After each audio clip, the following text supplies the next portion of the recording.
धन्यवाद सभापति महोदय, आपने शिक्षा पर मुझे बोलने का समय दिया, बहुत बहुत धन्यवाद। आज हम शिक्षा की मांग पर विचार कर रहे हैं और किसी देश प्रदेश के विकास के लिए शिक्षा एक बहुत महत्वपूर्ण चीज़ है। शिक्षा के बिना किसी देश और प्रदेश का विकास नहीं हो सकता। लेकिन शिक्षा के बारे में हम चर्चा कर रहे हैं तो शिक्षा की गुणवत्ता जिस प्रदेश में होगी वो प्रदेश आगे बढ़ेगा। आज हमारे बच्चे हैं, शिक्षा लेते हैं, बीए कर लेते हैं, 11वीं पास कर लेते हैं, आगे एमए कर लेते हैं, लेकिन यदि उनका माइंड फर्टाइल नहीं होगा शिक्षा से तो हमारा प्रदेश आगे नहीं बढ़ सकता। लेकिन एक बात बहुत ही अचंभित है कि जब भी सरकारें बदलती हैं, नई सरकार आती है, वो पुरानी सरकार की नीतियां, उनकी योजनाएं बंद करने की कोशिश करती है। और आप तो माहिर हो इस चीज में, वाह वाह वाह वाह वाह, बहुत माहिर हो। आपने अपने राजनीतिक विचारधारा से आप बच्चों को पढ़ाना चाहते हो, उसी के हिसाब से सिलेबस बनाना चाहते हो। लेकिन मैं कहना चाहता हूं, ये सरकार है, ये सरकार आती जाती है, इसलिए एक योजना बनती है किसी सरकार की, एक कोई नवाचार होता है नए सरकार के द्वारा, यदि उसको बंद कर दिया जाता है तो कितना खर्चा होता है, कितना समय बर्बाद होता है, ये देखने की बात है। मैं अभी काफी देर से सुन रहा था, सुबह से सुन रहा हूं, पूर्ववर्ती सरकार ने ये कर दिया, पूर्ववर्ती सरकार ने ये कर दिया, बिना सोचे सब्जे कर दिया, थोथी घोषणाएं कर दी, ये सारी बातें में सुनने को मिल रहा है। अरे स्कूलें खोल दी, अनाप शनाप स्कूलें खोल दी, कॉलेज खोल दिए, अंग्रेजी माध्यम के स्कूल खोल दिए, विश्वविद्यालय खोल दिए, आईटीआई खोल दिए, आईआईटी खोल दिए। अरे खोले ही तो हैं, हम बंद करने की योजना तो नहीं बनाई किसी चीज की। और आप तो सरकार बनते ही पहला जो है आपका ये स्टेटमेंट था कि हम जो है अंग्रेजी स्कूल बंद करेंगे। आपने कमेटी बना दी। सभापति महोदय, हम लोग जो है आज शिक्षा पे बात कर रहे हैं, एक स्कूल बंद होती है तो बहुत बड़ी तकलीफ होती है। आप मर्ज के नाम पे स्कूलें बंद कर रहे हो। आप मुझे एक बात बताओ, यदि संख्या कम है, नामांकन कम है, तो आपके प्रयास होने चाहिए ये कि नामांकन कैसे बढ़े और वो स्कूल अच्छे से कैसे संचालित हो। एक बच्चा भी ड्रॉप आउट होता है ना, वो बहुत खतरनाक बात है। ऐसा मत करो, ऐसा मत करो। मंत्री महोदय, आने वाला समय कभी माफ नहीं करेगा आपको, मैं कहना चाहता हूं। ये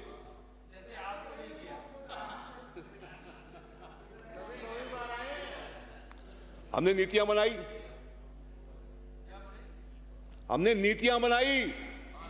हमने नीति बनाई, हर ग्राम पंचायत पे सीनियर स्कूल खोले, हर ब्लॉक में एक कॉलेज खोला, और 10वीं 11वीं और 12वीं में यदि बालिका किसी भी स्कूल के अंदर है तो उसमें कॉलेज की घोषणा की। कोई करके तो दिखा दो।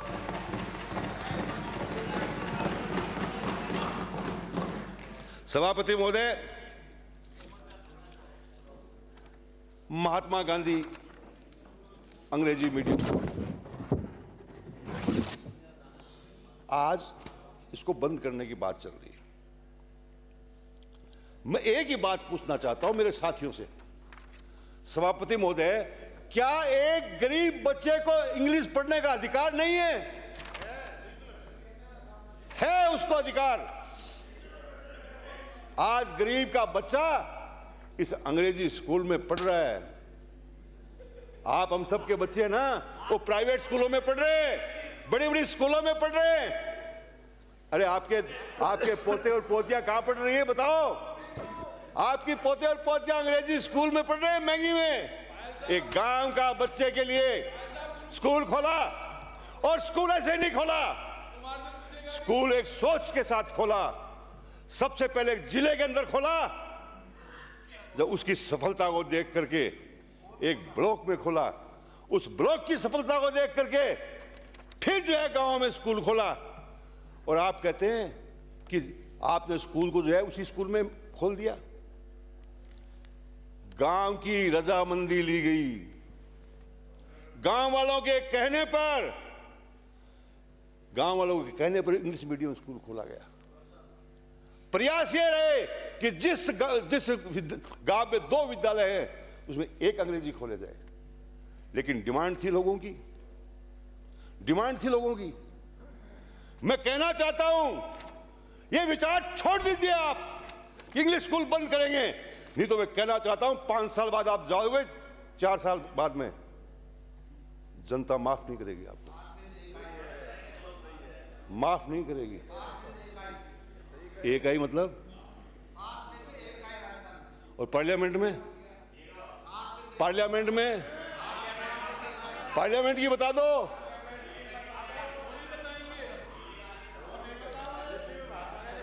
देखिए, मैं सभापति महोदय कहना चाहता हूं कि इंग्लिश स्कूल में कोई कमी है, कमी हो सकती है, एक नया नवाचार है। इस कमी का सुधार कैसे हो, इस पर विचार होना चाहिए। ये अच्छे टीचर नहीं है तो टीचर लगाने चाहिए। यदि टीचर जो है आपको सिलेक्शन करने तो सिलेक्शन करिए, भर्ती करिए अंग्रेजी स्कूल, कौन रोक रहा है आपको? लेकिन आप में तो ये सब काम करने का मादा नहीं है, बंद करने की बात सोचते हो। सभापति महोदय, एक बात और कहना चाहता हूं मैं, ये सबके लिए सोच का विषय है कि आज शिक्षा विभाग क्या कर रहा है। आज हमारी स्कूलों को प्रतियोगी परीक्षाओं की फैक्ट्री बना दिया है, प्रतियोगी परीक्षाओं की। सरकारी शहरी स्कूल 3 महीने प्रतियोगी परीक्षा चलती है, और ग्रामीण क्षेत्र में या तो टीचर जाते नहीं है या वो स्कूलें खाली हैं। आज हालात क्या है? आज ये हालात हमारी शिक्षा के हैं कि 3 महीने प्रतियोगी परीक्षाएं होती हैं स्कूलों के अंदर, 3 महीने छुट्टियां रहती हैं, और 3 महीने या तो अध्यापक छुट्टी पर रहते हैं या बच्चे छुट्टी पर रहते हैं। साल में 9 महीने का समय जाता है, 3 महीने में हम क्या है, हम कौन सी पीढ़ी का निर्माण कर रहे हैं? ये सब चीजें पे सोचने की आवश्यकता है। आज जो है मंत्री महोदय 25-30 नंबर आते हैं, पास हो जाता है, और अध्यापकों पे, टीचर्स पे दबाव रहता है ये कि 100% रिजल्ट लाओ। कहां से लाएंगे?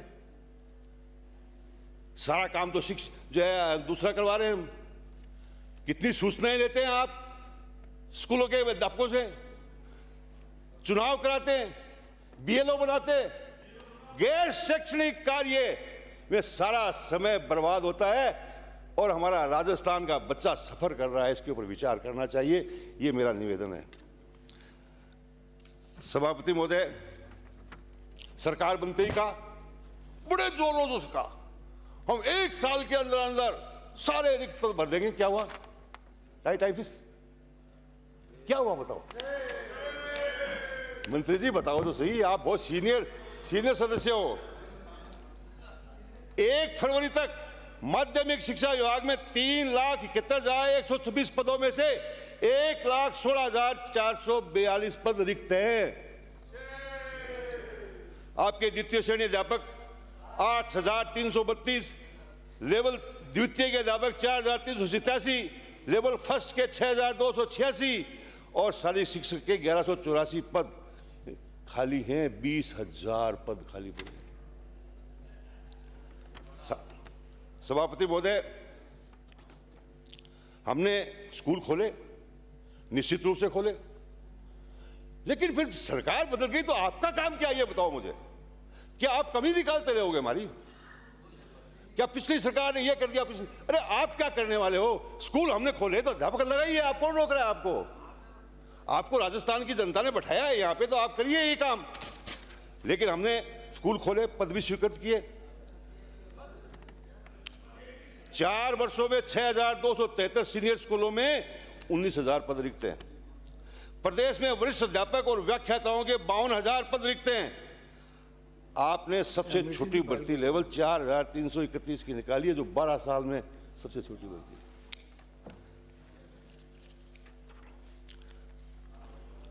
सभापति महोदय,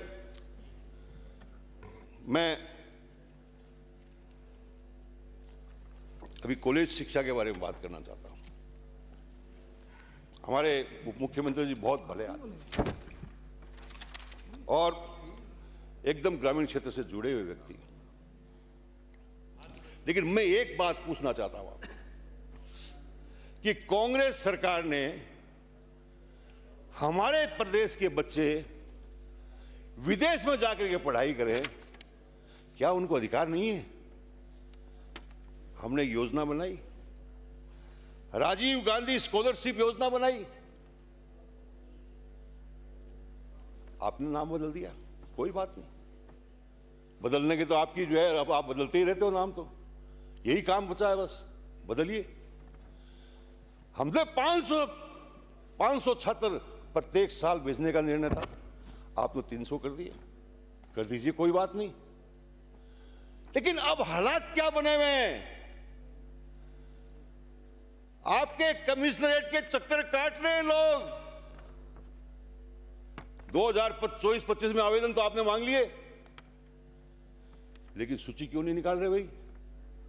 आप बताओ तो सदन को, आप जवाब दे तो बताना इस बात को कि क्या उन बच्चों का क्या कसूर है जिन्होंने बाहर विदेशों में यूनिवर्सिटी में जो है अध्ययन के लिए एडमिशन ले लिया, वो पढ़ना चाहते हैं।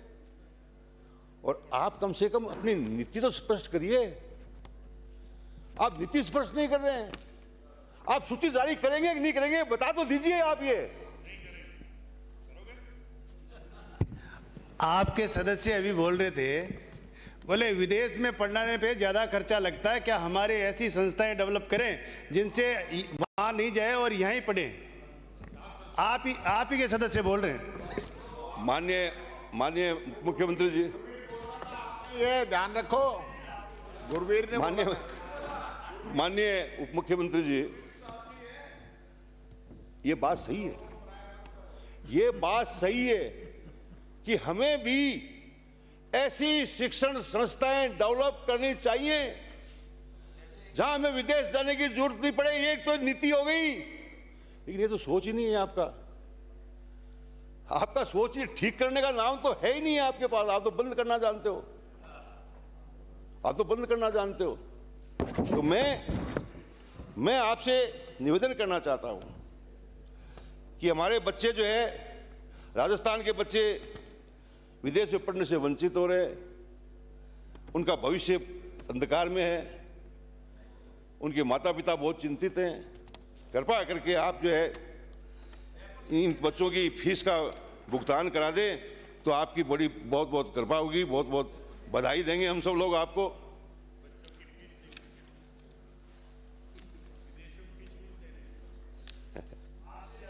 ये तो बोल रहा हूं कि फीस का भुगतान नहीं हो रहा।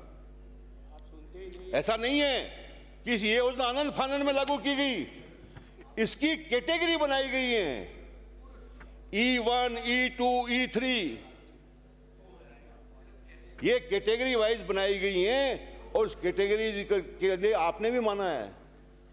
आपने जो है कमिश्नरेट के अंदर आपने स्टाफ भी लगा रखा है, सरकार का खर्चा भी कर रहे हैं, लेकिन सूची जारी नहीं कर रहे।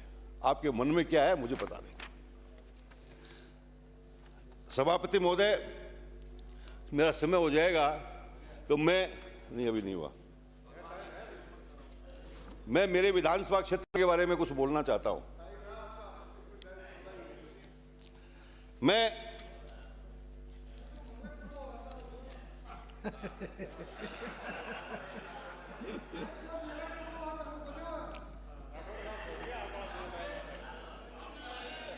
तारानगर में 4 महाविद्यालय हैं, 4 महाविद्यालय। एक महिला बालिका महाविद्यालय, एक लड़कों का कॉलेज है और एक सावा के अंदर कॉलेज है। आज मैं निवेदन करना चाहता हूं कि बच्चों की जिंदगी से खिलवाड़ मत कीजिए। सावा के अंदर कॉलेज खुला, 12 करोड़ रुपए एक दानदाता ने लगाए हैं। क्या शानदार स्कूल खुला है। मुख्यमंत्री जी भजनलाल जी ने इसका उद्घाटन किया है। अरे मुख्यमंत्री जी के द्वारा उद्घाटित कॉलेज जिसमें मात्र 1 लेक्चरर है, और वो भी दूसरे वो क्या बोल किसमें आता है, कार्य व्यवस्था में। आप थोड़ा बहुत तो देखो। अरे मुख्यमंत्री जी ने उद्घाटन किया है तो उप मुख्यमंत्री जी आपका फर्ज बनता है कि आप तुरंत वहां स्टाफ लगाएं। चारों स्कूलों में यही हालत है। कृषि महाविद्यालय तारानगर जैसी जगह पे, छोटे से कस्बे पे मैं धन्यवाद देना चाहता हूं पूर्व सत्ता सरकार को, मुख्यमंत्री जी को, कि उन्होंने तारानगर के अंदर कृषि महाविद्यालय खोला, बिल्डिंग बना दी हमने, क्लासें चालू हो गई, लेकिन एक भी व्याख्याता नहीं है, एक भी पढ़ाने वाला नहीं है। सारे बच्चे स्ट्राइक पर, आंदोलन पर, भूख हड़ताल पर, लेकिन ताकत से उनको पुलिस से उठा के जबरन अस्पताल में डाल दिया गया। ये हालात है। तो मैं निवेदन करना चाहता हूं कि तारानगर के अंदर जो मेरी कॉलेजें हैं, राजकीय कृषि महाविद्यालय, मां जलपा देवी राजकीय महाविद्यालय तारानगर, राजकीय महिला विद्यालय तारानगर और श्रीमती मोहिनी देवी चाचान राजकीय महाविद्यालय सावा, ये इनमें खाली पदों को आप भरने का काम करें।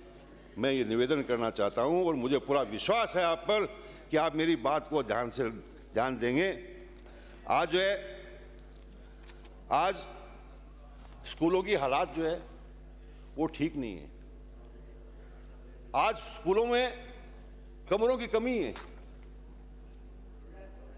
जर्जर अवस्था में स्कूलों के कमरे, पढ़ने को मजबूर हैं बच्चे, पेड़ों के नीचे बैठते हैं, एक एक कमरे में 3-3 क्लासें लगती हैं, 4-4 क्लासें लगती हैं। क्या पढ़ेगा बच्चा हमारा? हम किस ओर ले जा रहे हैं राजस्थान को? आपको इस दिशा में सोचना चाहिए। आपको जो है इस दिशा में सोच करके प्राथमिकता से अरे अभी एक साथी कह रहे थे कि विधायक कोटे से आप तय करिए ना, कौन रोक रहा है आपको? आप करिए, कोई मना नहीं है, लेकिन आप भवनों के जो जर्जर हो गए, जहां भवनों की कमी है वहां पे आप भवन बनाइए। ये मेरा निवेदन है। अभी 2 घटनाएं हुई हैं। एक मानपुरा है मेरे क्षेत्र के अंदर। उस मानपुरा के अंदर एक दानदाता ने एक गेट बनाया कुछ सालों पहले, और मरम्मत के नाम पर उसको गेट को हटा दिया और दूसरा गेट लगा दिया। अरे कौन देगा दानदाता? मैं कहना चाहता हूं, अधिकारी बैठे हैं यहां पे, ऐसा जुल्म मत करो कि दानदाता द्वारा बना हुआ उसका सम्मान छीनने का काम करो। आप कभी माफ नहीं करेगी जनता आपको। आप तुरंत जो है उसको वापस उस गेट को लगाइए। भलाऊ टीबा के अंदर मैंने भी डायरेक्टर साहब से बात की थोड़े दिन पहले, वहां पर जो है 8वीं की स्कूल अलग चल रही थी, सीनियर की स्कूल अलग चल रही थी, 7 कमरे में स्कूल चल रही थी, उसको हटा करके वो 4 कमरों में ले आए। वो कमरे में दो कमरे जर्जर हैं, एक प्रिंसिपल रहता है, एक हॉल के अंदर 5 क्लासेस चल रही है। क्यों भाई आपने क्यों बंद कर दिया? आपने जो स्कूल चल रही है, आपने कहा कि अभी 12वीं के स्कूल के लोगों बच्चों को आवश्यकता नहीं है। अभी आवश्यकता नहीं है तो आप स्कूल बंद कर दोगे? नहीं, गलत बात है ये। आप जो है इसके ऊपर विचार करिए। मेरे क्षेत्र के अंदर मेरे सीनियर स्कूल है पूंदरास में, गाजुआस में, पुंसीसर में, सरायण में, डाड़ी आसा में। इनमें विज्ञान संकाय खोलने की आवश्यकता है।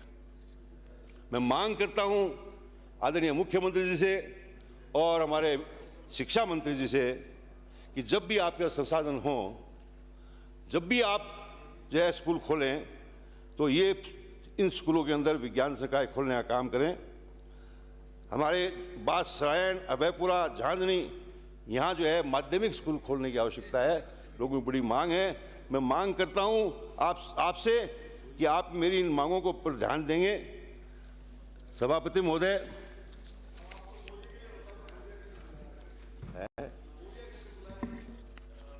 मोरिया तो जनता ही बुलाती है। अब मैं एक बात की तरफ ध्यान आकर्षित करना चाहता हूं, एक बात की तरफ ध्यान आकर्षित करना चाहता हूं। आरटीई की 30,000 बच्चों की शिक्षा पर संकट मंडराया हुआ है। 30,000 बच्चों की शिक्षा पे संकट आया हुआ है। अधिकार है उनको। 8वीं के बाद क्या कर रहे हो मंत्री जी? 8वीं के बाद बंद कर दिया आपने। 8वीं के बाद बंद कर दिया और प्राइवेट स्कूलों का रास्ता दिखा दिया। आज अधिकार है उनका 12वीं की शिक्षा तक। उस अधिकार का आप जो है उसको आप बच्चों का भविष्य खराब नहीं करें। आप जो है उन बच्चों का भविष्य, उनके परिवार के लोगों का जो उनका सामने मुश्किलें खड़ी हो गई हैं, आप उनके ऊपर ध्यान देंगे। मैं यही बात कहना चाहता हूं। सभापति महोदय, एक बात और कहना चाहता। हो गई ना सारी बातें? एक बात नहीं, अभी तो मेरा टाइम पड़ा है भाई। हम सब लोग चाहे पक्ष के हों, चाहे विपक्ष के हों, चाहे केंद्र के हों, चाहे किसी भी प्रदेश के हों, हम सबका एक सपना रहता है, हम सबकी एक इच्छा रहती है कि बेटियां पढ़ाओ, बेटियां पढ़ाओ। हम बेटियां कैसे पढ़ाएंगे? मैंने कल भी कहा, आज भी कहता हूं कि हमारी बच्चियां सुरक्षित नहीं है स्कूलों में। आज हमारी बच्चियों के लिए स्कूल में टॉयलेट्स नहीं है। आज हालात बहुत खराब है। आपको इसके ऊपर ध्यान देना चाहिए। और आप तो क्या ध्यान देंगे? आपसे तो निवेदन कर रहा हूं, मैं बता रहा हूं आपको, लेकिन आप तो स्कूलें बंद कर रहे हैं। आप लड़कियों की स्कूलें बंद कर रहे हैं। ये बाबू सिंह जी बोल रहे थे कल, जोधपुर के अंदर 450 बच्चों की स्कूल को बॉयज में मर्ज कर दिया गया। बॉयज स्कूल के अंदर कैसे पढ़ाएंगे हमारे बच्चियों को? ये क्यों मर्ज कर दिए? आप जो है बच्चियों की शिक्षा के ऊपर हम सबको बैठ करके चिंतन करना चाहिए। आज सबसे बड़ा जो हमारा जो काम है वो हमारी बच्चियों को पढ़ाने का है। हमारी बच्चियां पढ़ेंगी तो हमारा प्रदेश और हमारा देश आगे जाएगा। आज हम सब इस बात का संकल्प लें कि आने वाला समय हम बच्चियों की शिक्षा को बढ़ावा देने के लिए काम करेंगे। अंत में निवेदन करना चाहता हूं, छोड़ दीजिए इसको कि तुमने क्या किया, हमने क्या किया। ये तुम की बातें छोड़ दीजिए। अरे बोलना सीखो, बोलना। जिंदा व्यक्ति बोलता है, जिंदा व्यक्ति सोचता है। जब व्यक्ति मर जाता है तो बोलता नहीं है, वो सोचता नहीं है। इसलिए जिंदे हो जाओ, जनता की आवाज बन के आए हो। जनता ने चुन के भेजा है आपको। जनता की आवाज बन करके हौसले के साथ प्रदेश के विकास की बात करो। जो कमियां हैं उन कमियों को सदन के अंदर जो है आप उठाने का काम करें। यही बात कहना चाहता हूं। बहुत बहुत धन्यवाद।